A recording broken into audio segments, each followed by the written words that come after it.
नमस्कार विद्यार्थियों, नया टॉपिक स्टार्ट करने जा रहे हैं बुद्धि। बुद्धि जिसे इंग्लिश में कहते हैं इंटेलिजेंस। ठीक है, बुद्धि, इंटेलिजेंस। बुद्धि क्या होती है, बुद्धि किसे कहते हैं, इसकी चर्चा हम बाद में करेंगे। पहले मैं आपसे चर्चा करना चाहूंगी 1885 की, उसके बाद हम बात करेंगे 1890 की, फिर हम बात करेंगे 1905 की, फिर हम बात करेंगे 1908 की, उसके बाद 1912 की और उसके बाद 1916 की। एक एक लाइन में बात ध्यान रखनी है क्योंकि सबसे इंपॉर्टेंट चर्चा है ये, और सीधे लाइन टू लाइन यहां से प्रश्न उठकर आ जाते हैं, आ चुके हैं। तो यहां एक एक लाइन में बात खत्म करेंगे हम। सबसे पहले यदि मैं आपसे बात करूं 1885 की, तो आपको ध्यान रखना है सर्वप्रथम 1885 में बुद्धि शब्द का प्रयोग, कौन से शब्द का, बुद्धि शब्द का प्रयोग फ्रांसिस गाल्टन के द्वारा किया गया। किसके द्वारा, फ्रांसिस गाल्टन। ठीक है, सर्वप्रथम 1885 में बुद्धि शब्द का प्रयोग फ्रांसिस गाल्टन के द्वारा किया गया। इतनी बात ध्यान रखेंगे, बात खत्म। प्रश्न आ जाए, सबसे पहले बुद्धि शब्द का प्रयोग किसने किया, फ्रांसिस गाल्टन ने किया। कब किया, 1885 में। क्लियर। अब मैं बात करने जा रही हूं 1890। तो 1890 में किसने, केटल ने, किसने, केटल ने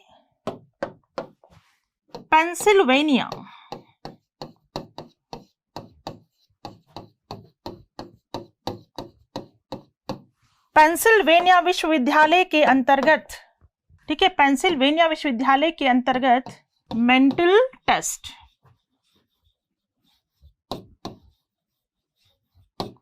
एंड मेजरमेंट,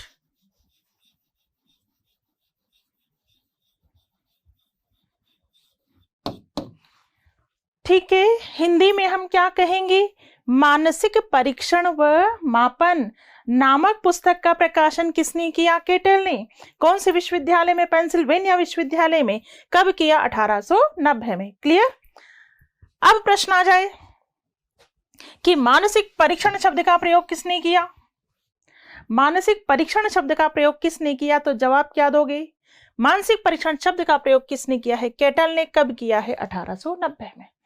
इतनी बात ध्यान रखनी है। ठीक, आगे बढ़ते हैं 1905। तो 1905 में सबसे पहला बुद्धि परीक्षण तैयार किया गया, किसके द्वारा, अल्फ्रेड बिने के द्वारा। किसकी मदद से, साइमन की मदद से।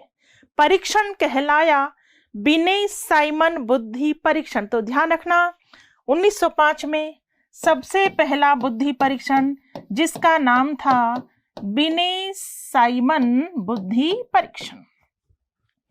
क्या नाम था परीक्षण का, बिने साइमन बुद्धि परीक्षण। कब बना, 1905 में। ठीक है, अब मैं आपसे बात करूंगी कब, 1908 की। 1908 की यदि मैं बात करूं तो एक शब्द है, देखिए यहां तो शब्द कौन सा है, मानसिक परीक्षण, मानसिक परीक्षण। एक शब्द है मानसिक आयु, मानसिक आयु। ठीक है, और इस मानसिक आयु शब्द का प्रयोग किसने किया, अल्फ्रेड बिने, अल्फ्रेड बिने ने। ध्यान रखेंगे, अगर प्रश्न आ जाए मानसिक परीक्षण शब्द का प्रयोग किसने किया, तो मानसिक परीक्षण का किसने किया, केटल। मानसिक आयु शब्द का प्रयोग किसने किया, अल्फ्रेड बिने ने। और मानसिक आयु शब्द का प्रयोग कब किया, 1908 में। ठीक, आगे बढ़ते हैं 1912। 1912 में सर्वप्रथम स्टर्न व कुहलमान, स्टर्न व कुहलमान के द्वारा बुद्धि लब्धि का सूत्र दिया गया, बुद्धि लब्धि का सूत्र। और बुद्धि लब्धि का जो सूत्र था वो था MA/CA, मानसिक आयु अपॉन वास्तविक आयु, mental as upon chronological age.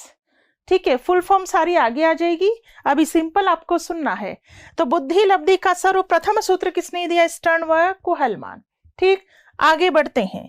1916 की बात करेंगे। 1916 में टर्मन के द्वारा, किसके द्वारा? टर्मन के द्वारा बुद्धि लब्धि का संशोधित सूत्र दिया गया, और संशोधित सूत्र था मानसिक आयु अपॉन वास्तविक आयु इंटू 100। ये था संशोधित सूत्र। तो बच्चों सबसे पहले आपको एज इट इज ध्यान रखना है, लाइन टू लाइन प्रश्न बन जाते हैं, बन चुके हैं। तो देखिए, सबसे पहला बुद्धि परीक्षण कब बना? सबसे पहला बुद्धि परीक्षण 1885, मत बोल देना, बुद्धि परीक्षण पूछ रही हूं मैं। सबसे पहला बुद्धि परीक्षण कब बना? 1905 में। परीक्षण का नाम क्या था? बिने साइमन बुद्धि परीक्षण। सबसे पहले बुद्धि शब्द का प्रयोग कब हुआ? शब्दों पर ध्यान देंगे। बुद्धि शब्द का प्रयोग कब हुआ? बुद्धि शब्द का प्रयोग हुआ 1885 में। किसने किया? फ्रांसिस गाल्टन ने। किसने किया? फ्रांसिस गाल्टन ने। क्लियर? मानसिक परीक्षण शब्द का प्रयोग किसने किया? मानसिक परीक्षण शब्द का प्रयोग किसने किया? कैटल ने। कब किया? 1890 में। अगर आपसे प्रश्न पूछ लिया जाए कि बताइए बुद्धि लब्धि का सूत्र किसने दिया? बुद्धि लब्धि का सूत्र किसने दिया? बताओ, स्टर्न जवाब दोगे या टर्मन जवाब दोगे? वापस सुन लीजिए मेरा प्रश्न। बुद्धि लब्धि का सूत्र किसने दिया? स्टर्न जवाब दोगे या टर्मन जवाब दोगे? बताइए। तो सुनिए, जब प्रश्न हो बुद्धि लब्धि का सूत्र किसने दिया, तो सूत्र दिया है, आंसर आएगा टर्मन। सूत्र दिया है, आंसर आएगा टर्मन। क्योंकि बच्चों सूत्र क्या होता है? सूत्र आप ये नहीं बताओगे ये अधूरा सूत्र है, पूरा सूत्र क्या है? ये वाला। तो सूत्र किसने दिया? टर्मन। ठीक, स्टर्न आंसर कब आएगा? जब पूछा जाए कि बुद्धि लब्धि का सर्वप्रथम सूत्र किसने दिया। सर्वप्रथम सूत्र किसने दिया? तो सर्वप्रथम किसने दिया? स्टर्न व कोहलमान ने। तब स्टर्न का नाम आएगा। सर्वप्रथम सूत्र किसने दिया? तो स्टर्न ने। ठीक है, इसी तरह प्रश्न आ जाए बुद्धि लब्धि। ठीक है, बुद्धि लब्धि का संप्रत्यय किसने दिया?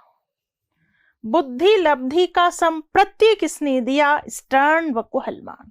ठीक है, प्रश्न आ जाए बुद्धि लब्धि के संप्रत्यय को विकसित किसने किया? तो विकसित किसने किया? टर्मन ने। बात समझ में आ रही है? यहां कईयों को कंफ्यूजन होता है, अपने कंफ्यूजन को दूर करें। ठीक, पहले आप एक बार वापस देख लें। बुद्धि शब्द का प्रयोग 1885 में किसने किया? फ्रांसिस गाल्टन ने। बात खत्म। 1890 में केटल ने। कौन से विश्वविद्यालय में? पेंसिल्वेनिया विश्वविद्यालय में। कौन सी पुस्तक लिखी? मेंटल टेस्ट एंड मेजरमेंट, यानी मानसिक परीक्षण व मापन। तो मानसिक परीक्षण शब्द का प्रयोग किसने किया? केटल ने। कब किया? 1890 में। सबसे पहला बुद्धि परीक्षण कब बना? 1905 में। परीक्षण का नाम क्या था? बिने साइमन बुद्धि परीक्षण। मानसिक आयु शब्द का प्रयोग कब हुआ? 1908 में। किसने किया? अल्फ्रेड बिने ने। ठीक है, सर्वप्रथम बुद्धि लब्धि का सूत्र 1912 में स्टर्न व कोहलमान ने दिया, और सूत्र था मानसिक आयु अपॉन वास्तविक आयु। संशोधित सूत्र 1916 में दिया गया, किसके द्वारा? टर्मन के द्वारा। और संशोधित सूत्र क्या था? मानसिक आयु अपॉन वास्तविक आयु इंटू 100। ठीक है, इंटू 100। यहां तक की बात क्लियर हुई। अब आगे देखिए, अगर आपके सामने प्रश्न आ जाए कि बुद्धि लब्धि का सर्वप्रथम सूत्र दिया,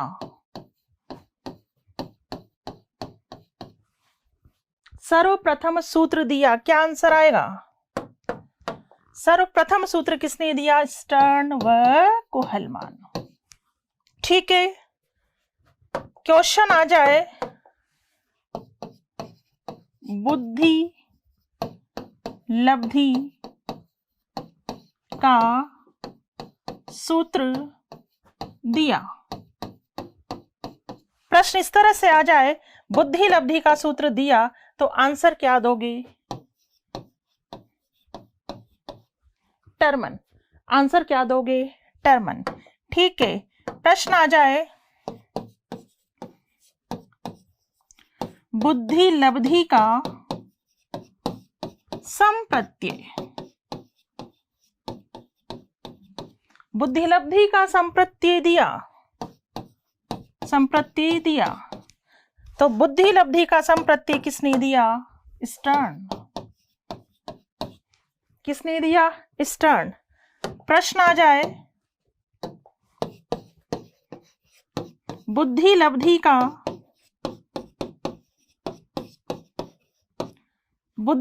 का संप्रत्यय विकसित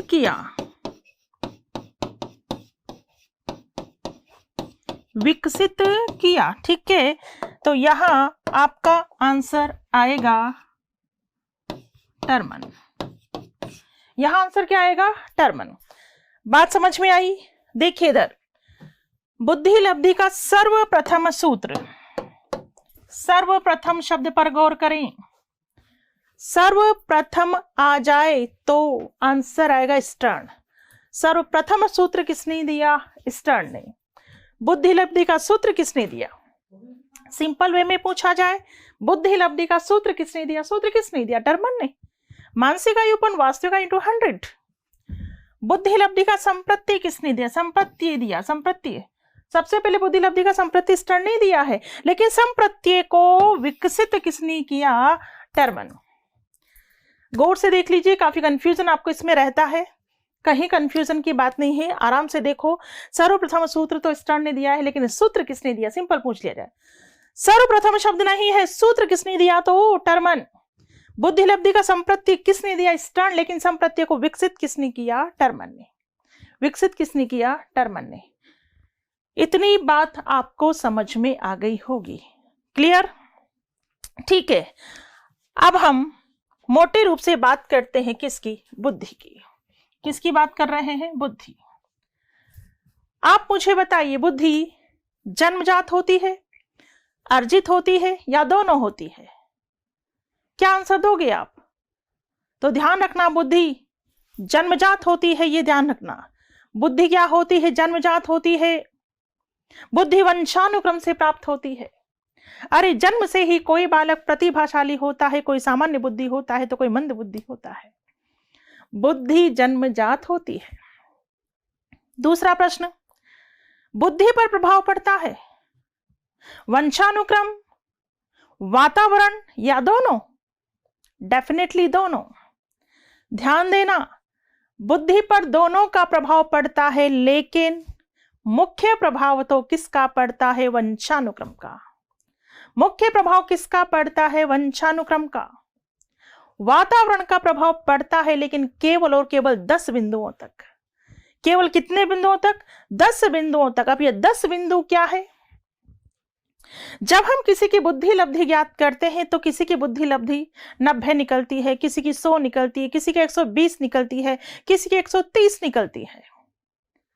तो यदि एक बालक जिसकी बुद्धि लब्धि 90 है, वातावरण के प्रभाव से उसकी बुद्धि लब्धि 90 से 100 हो सकती है, 100 से 110 हो सकती है, 110 से 120 हो सकती है, लेकिन कभी भी वातावरण का प्रभाव इतना नहीं पड़ता कि मंद बुद्धि बच्चा प्रतिभाशाली बन जाए।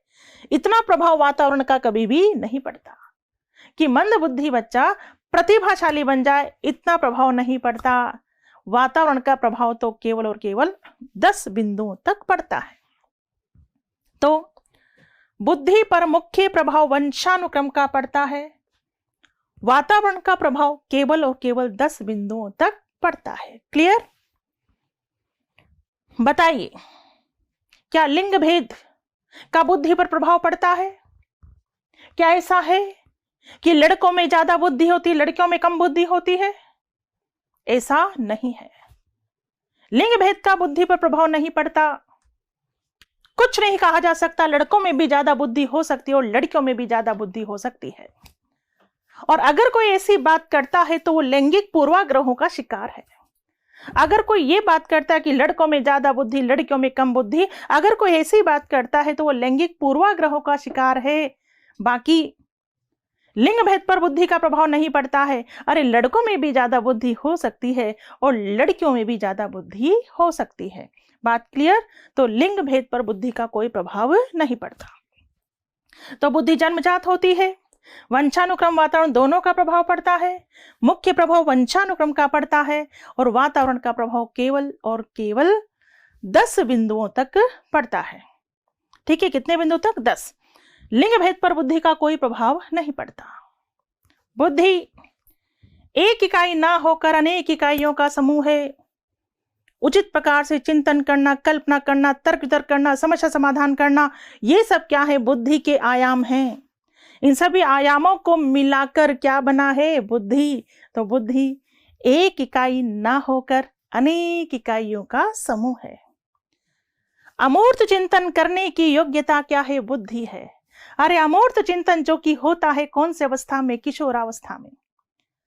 अमूर्त चिंतन वही कर पाएंगे जिनमें क्या है? बुद्धि है। प्रत्येक किशोर अमूर्त चिंतन नहीं कर सकते। अमूर्त चिंतन वही कर पाएगा जिसमें क्या है? बुद्धि है। तो अमूर्त चिंतन करने की योग्यता क्या है? बुद्धि है। प्रत्येक वातावरण से समायोजन स्थापित कर लेना क्या है? बुद्धि है। जो बुद्धिमान होगा वो किसी भी माहौल में एडजस्टमेंट कर लेगा, समायोजन कर लेगा। तो प्रत्येक वातावरण में समायोजन स्थापित कर लेना क्या है? बुद्धि है। और सबसे इंपॉर्टेंट बात, बुद्धि की लंबवत वृद्धि। कौन सी वृद्धि? लंबवत। देखिएगा इधर, बुद्धि की लंबवत वृद्धि, जिसे हम बोलते हैं वर्टिकल ग्रोथ।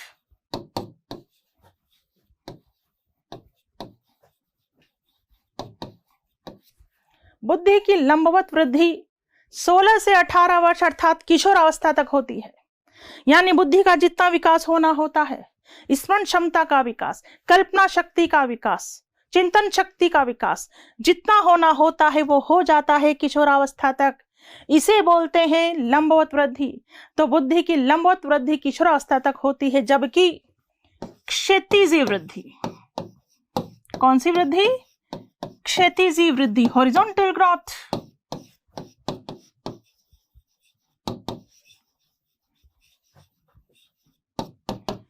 क्षैतिजी वृद्धि जीवन पर्यंत चलती रहती है। अरे सीखना जीवन पर्यंत चलता है और सीखने से ज्ञान और कौशल का विकास तो जीवन पर्यंत होता है। ज्ञान और कौशल का विकास तो जीवन पर्यंत होता है। इसे हम कहते हैं कौन सी वृद्धि? क्षैतिजी है। तो ध्यान देना, बुद्धि की लंबवत वृद्धि 16 से 18 वर्ष या किशोर अवस्था तक होती है, जबकि क्षैतिजी वृद्धि जीवन पर्यंत चलती रहती है। बिल्कुल यहां से क्वेश्चंस भी पूछे जा चुके हैं। कैसे पूछे जा चुके हैं अभी मैं आपको बताऊंगी। तो इतनी बात आपको क्लियर हो गई होगी। ठीक, तो हम पहले जानेंगे बुद्धि की परिभाषाएं क्या क्या है। देखिएगा इधर,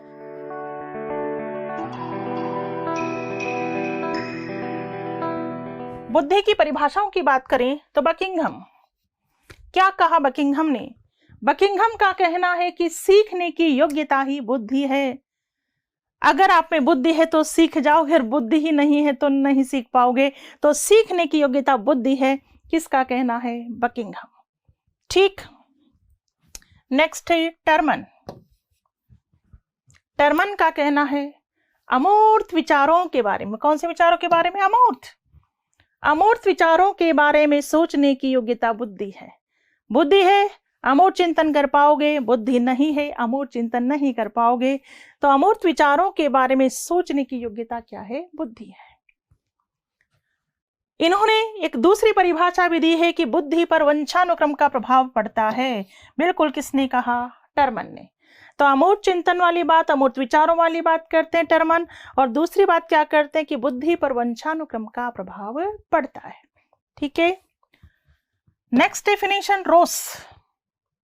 रोस का कहना है नवीन परिस्थितियों से चेतन अनुकूलन ही बुद्धि है।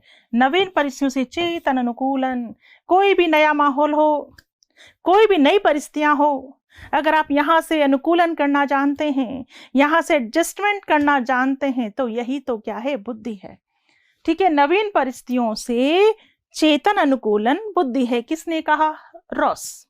ठीक, नेक्स्ट है मन।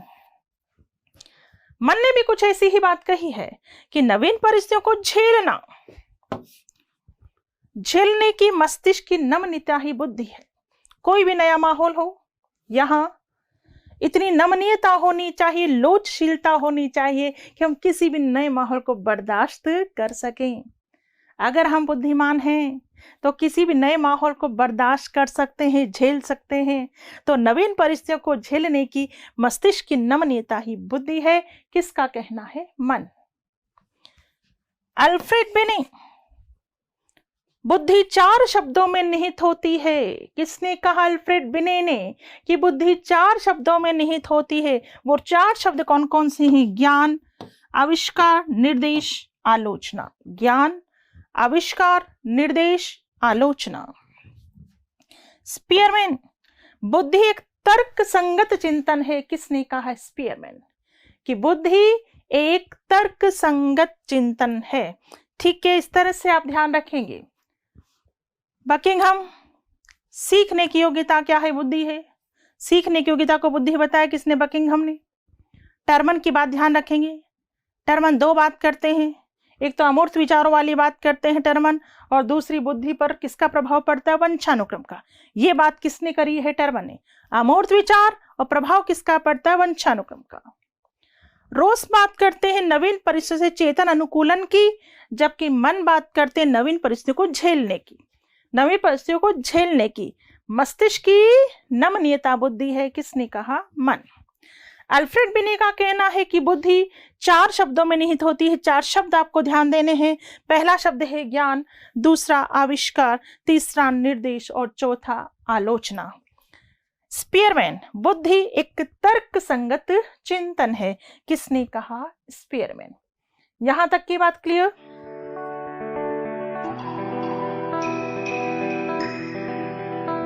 बुद्धि की परिभाषाओं को जानने के बाद अब हम बात करेंगे बुद्धि की विशेषताओं की। और विशेषताओं से संबंधित चर्चा मैं आपसे कर चुकी हूं। मैं आपसे चर्चा कर चुकी हूं कि बुद्धि जन्मजात होती है। बुद्धि में विकास हो सकता है, परिवर्तन हो सकता है। बुद्धि पर प्रभाव वंशानुक्रम, वातावरण दोनों का पड़ता है, लेकिन मुख्य प्रभाव किसका पड़ता है? वंशानुक्रम का पड़ता है, क्योंकि वातावरण का प्रभाव तो केवल और केवल 10 बिंदुओं तक पड़ता है। सारी चर्चा हम कर चुके हैं, लेकिन आप देख भी लीजिए एक बार। देखिए इधर, बुद्धि एक जन्मजात शक्ति अथवा योग्यता है। याद रखना क्या है? जन्मजात, रटने की बातें नहीं है, ध्यान रखो। बुद्धि जन्मजात होती है। बुद्धि एक विकासशील व परिवर्तनशील योग्यता है। क्या बुद्धि में विकास किया जा सकता है? बिल्कुल। क्या बुद्धि में परिवर्तन होता है? बिल्कुल। तो बुद्धि एक विकासशील व परिवर्तनशील योग्यता है। बुद्धि पर वंशानुक्रम व वातावरण दोनों का प्रभाव पड़ता है। ठीक, लेकिन मुख्य प्रभाव किसका पड़ता है? वंशानुक्रम। बुद्धि पर मुख्य प्रभाव किसका पड़ता है? वंशानुक्रम। वातावरण का प्रभाव तो केवल और केवल 10 बिंदुओं तक पड़ता है। बता चुकी हूं, 10 बिंदुओं तक। यदि किसी की बुद्धि लब्धि 90 है तो ज्यादा से ज्यादा 100 हो सकती है। 120 है तो वातावरण के प्रभाव से 130 हो सकती है। इतना प्रभाव पड़ता है वातावरण का। वातावरण का इतना प्रभाव नहीं पड़ता कि मंद बुद्धि बच्चा प्रतिभाशाली बन जाए। तो मुख्य प्रभाव बुद्धि पर किसका पड़ता है? वंशानुक्रम का। वातावरण का प्रभाव केवल और केवल 10 बिंदुओं तक पड़ता है। लिंग भेद व जाति विशेष पर बुद्धि का कोई प्रभाव नहीं पड़ता। ठीक है, लिंग भेद, लड़कों में भी अधिक बुद्धि हो सकती है और लड़कियों में भी। किसी भी जाति, कोई भी जाति का व्यक्ति हो, कम बुद्धि भी हो सकती है और अधिक बुद्धि भी हो सकती है। तो लिंग भेद व जाति विशेष का बुद्धि पर कोई प्रभाव नहीं पड़ता। बुद्धि एक इकाई ना होकर अनेक इकाइयों का समूह है। बताया था, अनेक इकाइयों का समूह। तर्क वितर्क करना, चिंतन करना, अधिगम करना, अवधान करना, स्मरण करना, समस्या समाधान करना, इन सभी आयामों का समूह क्या है? बुद्धि है। क्लियर? आगे देखिए, नंबर 7, उचित प्रकार से उत्तर देने, तर्क वितर्क करने, चिंतन करने, कल्पना करने आदि की योग्यता क्या है? बुद्धि है। ठीक है, कई आयामों को मिलाकर क्या बना है? बुद्धि। प्रत्येक वातावरण में समायोजन स्थापित कर लेना क्या है? बुद्धि है। अमूल चिंतन करने की योग्यता क्या है? बुद्धि है। अनुभव से लाभ उठाने की योग्यता क्या है? बुद्धि है। ठीक है, अनुभव से लाभ उठाने की योग्यता क्या है? बुद्धि है। बुद्धि की लंबवत वृद्धि, कौन सी वृद्धि? लंबवत वृद्धि, वर्टिकल ग्रोथ 16 से 18 वर्ष तक होती, यानी कौन सी अवस्था तक होती है? किशोरावस्था तक। जबकि क्षैतिजीय वृद्धि, हॉरिजॉन्टल ग्रोथ, हॉरिजॉन्टल ग्रोथ का मतलब है ज्ञान व कौशल। सीखना जीवन पर्यंत चलता है, ज्ञान व कौशल का विकास जीवन पर्यंत होता है, तो क्षैतिजीय वृद्धि जीवन पर्यंत चलती रहती है। ठीक है, ध्यान देंगे। लंबवत वृद्धि तो 16 से 18, क्षैतिजीय वृद्धि जीवन पर्यंत। इतनी बात क्लियर है? यहां तक की बात क्लियर हो चुकी होगी आपको। सिंपल हमने जाना सबसे पहले कि बुद्धि का सबसे पहले प्रयोग कब हुआ? 1885 में। किसने किया? फ्रांसिस गाल्टन ने। मानसिक परीक्षण शब्द का प्रयोग किसने किया? कैटल ने। कौन से विश्वविद्यालय में? पेंसिल्वेनिया विश्वविद्यालय में। कब किया? 1890 में। सबसे पहला बुद्धि परीक्षण कब बना? 1905 में। परीक्षण का नाम क्या था? बिने साइमन बुद्धि परीक्षण। मानसिक आयु शब्द का प्रयोग किसने किया? अल्फ्रेड बिने ने। सबसे पहले बुद्धि लब्धि का सूत्र किसने दिया? स्टर्न व कुहलमान ने। फिर संशोधित सूत्र किसने दिया? टर्मन ने। कब दिया? 1916 में। ये सारी चर्चा हम कर चुके हैं। उसके बाद आपने जाना किसको? परिभाषाओं को। सीखने की योग्यता बुद्धि है, किसने कहा? बकिंघम ने। अमूर्त विचारों के बारे में सोचने की योग्यता बुद्धि है, किसने कहा? टर्मन ने। बुद्धि पर वंशानुक्रम का प्रभाव पड़ता है, किसने कहा? टर्मन ने। नवीन परिस्थितियों से चेतन अनुकूलन ही बुद्धि है, किसने कहा? किसने कहा? रॉस ने। नवीन परिस्थितियों को झेलने की मस्तिष्क की नमनीयता बुद्धि है, किसने कहा? मन ने कहा। और अल्फ्रेड बिने का यह कहना है कि बुद्धि के अंतर्गत कितने तत्व बताए हैं? 4 तत्व। तो इस तरह से हमने परिभाषाओं की चर्चा की। परिभाषाओं के बाद विशेषताओं की हमने चर्चा की। बताइए, बुद्धि जन्मजात होती है या अर्जित? जन्मजात। क्या बुद्धि विकासशील और परिवर्तनशील योग्यता है? यस। बुद्धि पर प्रभाव किसका पड़ता है? दोनों का, वंशानुक्रम और वातावरण। लेकिन मुख्य प्रभाव किसका पड़ता है? वंशानुक्रम। वातावरण का प्रभाव तो केवल और केवल कितने बिंदुओं तक पड़ता है? 10 बिंदुओं तक। क्या जाति विशेष पर बुद्धि का प्रभाव पड़ता है? नहीं। क्या लिंग भेद पर बुद्धि का प्रभाव पड़ता है? नहीं। क्या बुद्धि केवल एक इकाई है? नहीं। अनेक इकाइयों का समूह क्या है? बुद्धि है। प्रत्येक वातावरण में समायोजन कर लेना क्या है? बुद्धि है। अमूर्त चिंतन करने की योग्यता क्या है? बुद्धि है। तो बुद्धि की लंबवत वृद्धि 16 से 18 वर्ष तक होती है, जबकि क्षैतिजीय वृद्धि जीवन पर्यंत चलती रहती है। इतनी बात क्लियर? ठीक है। एक प्रश्न बना था एग्जाम में। कौन सा प्रश्न बना था? देखिए जरा। एक प्रश्न पूछा गया था, क्वेश्चन था कि बुद्धि के संबंध में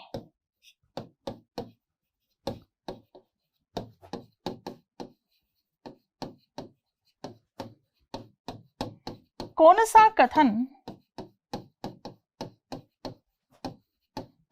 सही नहीं है? ठीक है, यह था क्वेश्चन कि बुद्धि के संबंध में कौन सा कथन सही नहीं है। क्लियर? इसका पहला ऑप्शन था कि बुद्धि पर वंशानुक्रम का प्रभाव पड़ता है।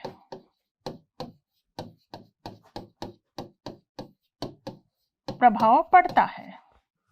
ठीक है। नंबर 2 था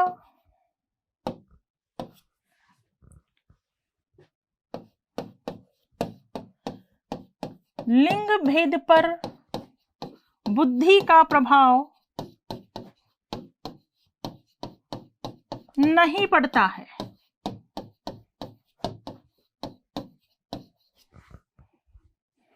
ठीक है। नंबर 3 बुद्धि जन्मजात योग्यता है। ठीक है। ऑप्शन नंबर 4 बुद्धि की लंबवत वृद्धि जीवन पर्यंत चलती रहती है। बताइए क्या आंसर आएगा? बुद्धि के संबंध में कौन सा कथन सही नहीं है? पहला है बुद्धि पर वंशानुक्रम का प्रभाव पड़ता है।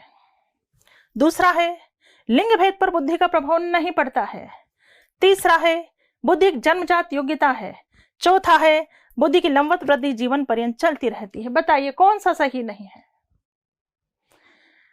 ये प्रश्न एग्जाम में पूछा गया था और पहले मैं आपको बताऊं कि जो एग्जाम में आंसर माना गया था, जो पहली आंसर की आई तो आंसर माना गया था क्या? ये आंसर माना गया था कि लिंग भेद पर बुद्धि का प्रभाव नहीं पड़ता, ये सही नहीं है। यानी उनके अनुसार लिंग भेद पर बुद्धि का प्रभाव पड़ता है। ये आंसर माना गया जो कि सरासर क्या था? गलत। जो कि सरासर गलत था। ऐसी ऐसी त्रुटियां भी हो जाती हैं बिल्कुल आंसर की में, कई बार ऐसे जो बिल्कुल जहां कोई कंफ्यूजन ही नहीं है वहां भी रॉन्ग आंसर बता दिए जाते हैं। होता है ऐसे एग्जाम्स में। ये आंसर माना गया, जो बच्चे पढ़कर गए थे वो दौड़े दौड़े आए जब आंसर की आई कि मैडम ये आंसर माना गया, जबकि आंसर क्या होगा? क्या होगा आंसर? ये आंसर लंबवत वृद्धि जीवन पर्यंत चलती है। ये बिल्कुल गलत है, क्योंकि लंबवत वृद्धि तो किशोरावस्था तक होती है। अरे जीवन पर्यंत तो क्षितिजी वृद्धि होती है। बात समझ में आ गई? सीधा सीधा आंसर ये है।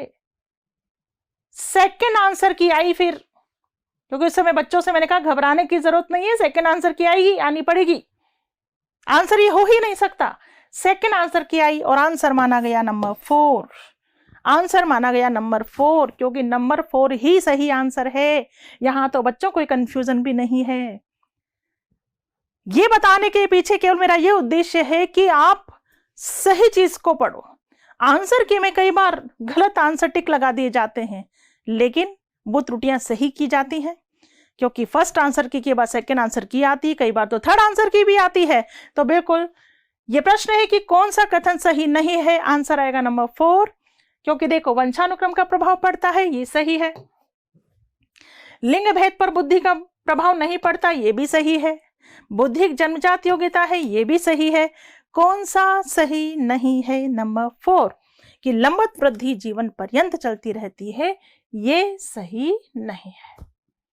ठीक है, यहां तक आपको बात समझ में आ गई होगी और अब हम आगे बढ़ेंगे।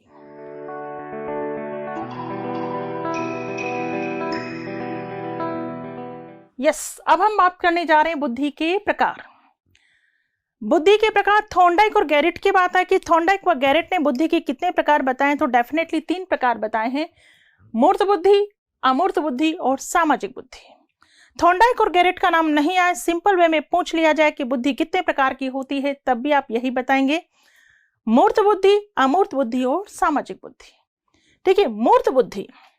मूर्त बुद्धि जैसे इंग्लिश में हम क्या कहेंगे? इंग्लिश में हम इसे कहेंगे कॉन्क्रीट, या कह दो प्रैक्टिकल इंटेलिजेंस। कॉन्क्रीट और प्रैक्टिकल इंटेलिजेंस मूर्त बुद्धि। अमूर्त बुद्धि एब्स्ट्रैक्ट इंटेलिजेंस, एब्स्ट्रैक्ट। सामाजिक बुद्धि सोशल इंटेलिजेंस। मूर्त बुद्धि, अमूर्त बुद्धि और सामाजिक बुद्धि। ठीक है, मूर्त, अमूर्त और सामाजिक। तो थॉर्नडाइक व गैरेट ने बुद्धि के 3 प्रकार बताए। सबसे पहले प्रकार की हम बात करें, सबसे पहला प्रकार कौन सा? मूर्त बुद्धि। मूर्त बुद्धि को हम गामक, मूर्त बुद्धि को गामक या यांत्रिक बुद्धि भी कहते हैं। ठीक है, मूर्त बुद्धि को गामक या यांत्रिक बुद्धि भी कहते हैं, मोटर और मैकेनिकल इंटेलिजेंस। और इस बुद्धि का संबंध यंत्रों और मशीनों से होता है, यंत्रों और मशीनों से। इस बुद्धि के अंतर्गत कौन कौन आ जाते हैं? कारीगर, खिलाड़ी, मिस्त्री, शारीरिक कार्यों में दक्ष,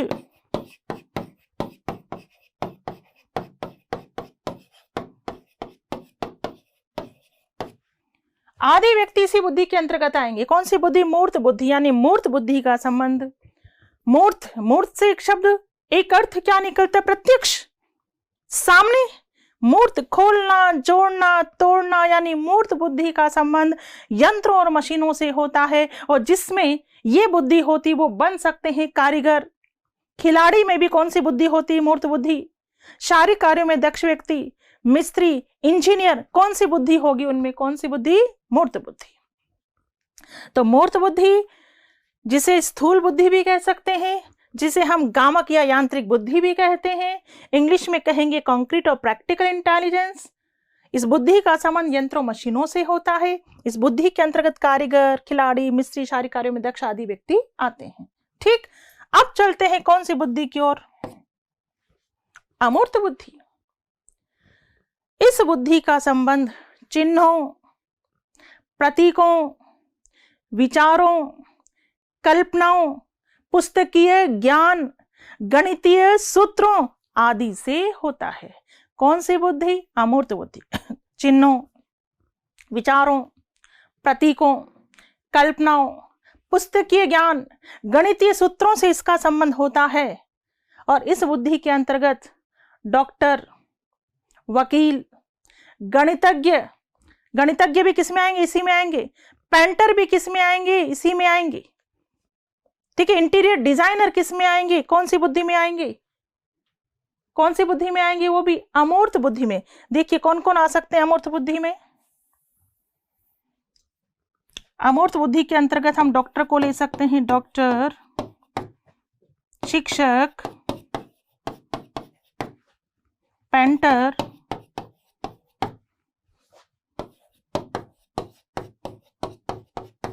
इंटीरियर डिजाइनर। इंटीरियर डिजाइनर कौन होते हैं? जो घर के अंदर की डिजाइन करते हैं। जैसे स्ट्रक्चर खड़ा कर दिया जाता है, फिर हम इंटीरियर डिजाइनर को बुलाते हैं कि किस तरह से हम घर को डेकोरेट कर सकते हैं। तो इंटीरियर डिजाइनर इमेजिनेशन करता है कि यहाँ एक बहुत अच्छी पेंटिंग अच्छी लगेगी, यहाँ झूमर अच्छा लगेगा, तो वो होते हैं कौन? Interior designer. इन सब में कौन सी बुद्धि होगी? अमूर्त बुद्धि। क्योंकि अमूर्त बुद्धि में आते हैं चिन्ह, विचार, प्रतीक, कल्पना, ये सब किस में आएगी? अमूर्त बुद्धि में। पुस्तकीय ज्ञान भी किस में आएगा? अमूर्त बुद्धि में। गणितीय सूत्र, गणितज्ञ वगैरह भी किस में आ जाएंगे? गणितज्ञ वगैरह भी किस में आ जाएंगे? अमूर्त बुद्धि में।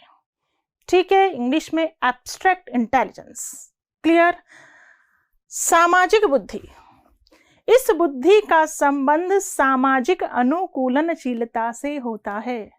सामाजिक अनुकूलनशीलता, समाज सेवक, नेता, व्यवसायी, कूटनीतिज्ञ, राजनीतिज्ञ, वो सब कौन सी बुद्धि में आएंगे? सामाजिक बुद्धि में। कौन कौन आएंगे इसके अंतर्गत? आ सकते हैं अपने नेता, समाज सेवक, व्यवसायी, राजनीतिज्ञ, कूटनीतिज्ञ। ये सब व्यक्ति किसके अंतर्गत आएंगे? सामाजिक बुद्धि के अंतर्गत। तीनों प्रकार आपको समझ में आ गए होंगे। वापस सुन लीजिए। थॉर्नडाइक व गैरेट ने बुद्धि के कितने प्रकार बताए? 3। मूर्त, अमूर्त और सामाजिक। मूर्त बुद्धि की हम बात करें, मूर्त बुद्धि जिसे इंग्लिश में कॉन्क्रीट और प्रैक्टिकल इंटेलिजेंस भी बोलते हैं। मूर्त बुद्धि जिसे हम गामक या यांत्रिक बुद्धि भी कहते हैं। मूर्त बुद्धि का संबंध यंत्रों और मशीनों से होता है। प्रत्यक्ष, जोड़ना, तोड़ना, खोलना। ठीक है, तो कारीगर हुआ, खिलाड़ी, मिस्त्री, शारीरिक कार्यों में दक्ष आदि व्यक्तियों में कौन सी बुद्धि होगी? मूर्त बुद्धि। अमूर्त बुद्धि चिन्हों, विचारों, प्रतीकों, कल्पनाओं, गणितीय सूत्रों, पुस्तकीय ज्ञान से जिसका संबंध होता है। तो डॉक्टर, शिक्षक, पेंटर, इंटीरियर डिजाइनर, गणितज्ञ आदि में कौन सी बुद्धि होगी? अमूर्त बुद्धि। सामाजिक बुद्धि का संबंध सामाजिक अनुकूलनशीलता से होता है। तो इसके अंतर्गत नेता, समाज सेवक, व्यवसाय, राजनीतिज्ञ, कूटनीतिज्ञ, ये सब किस में आएंगे? सामाजिक बुद्धि में। ठीक है, यहां से एक प्रश्न बना था बच्चों, आपके रीट के एग्जाम में एक प्रश्न पूछा गया था। रीट के एग्जाम में एक प्रश्न पूछा गया था, क्वेश्चन था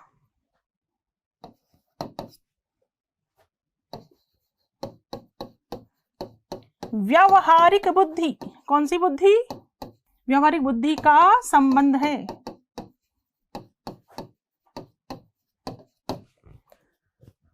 ऑप्शन नंबर 1 मूर्त बुद्धि, मूर्त बुद्धि।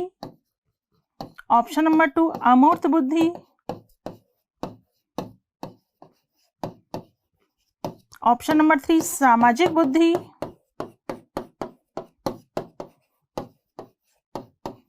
नंबर 4 उपरोक्त में से कोई नहीं। बताइए क्या आंसर आएगा। व्यावहारिक बुद्धि का संबंध होता है, बताइए क्या आंसर आएगा। मूर्त बुद्धि, अमूर्त बुद्धि, सामाजिक बुद्धि या कोई नहीं। डेफिनेटली आप आंसर देंगे क्या, सामाजिक बुद्धि। और कहीं ना कहीं आपका ये आंसर सही भी है। कौन सा, सामाजिक बुद्धि। बट बच्चों रीट एग्जाम में जब ये प्रश्न बना तो व्यावहारिक बुद्धि की इंग्लिश लिखी हुई थी प्रैक्टिकल इंटेलिजेंस।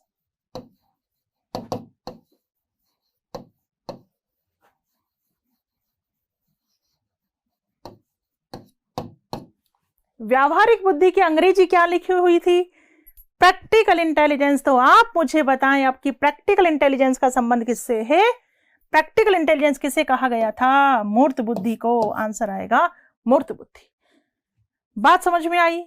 मैं ये बात समझाने की कोशिश कर रही हूं कि कई बार जब हम इंग्लिश शब्दों को नहीं देखते हैं तो हमारा आंसर रॉन्ग हो जाता है। कईयों का हुआ था। जिन्होंने केवल हिंदी शब्द को पढ़ा, व्यावहारिक बुद्धि का संबंध, उन्होंने आंसर दिया सामाजिक बुद्धि। हिंदी के अकॉर्डिंग सही था, बट आपको पता होना चाहिए कि इंग्लिश टर्म्स को मान्यता दी जाती है। अंग्रेजी शब्दों को भी देखें। व्यावहारिक बुद्धि की अंग्रेजी क्या लिखी हुई थी, प्रैक्टिकल इंटेलिजेंस। अगर व्यावहारिक बुद्धि की अंग्रेजी लिखी होती बिहेवियर इंटेलिजेंस तो हम डेफिनेटली आंसर देते ये वाला।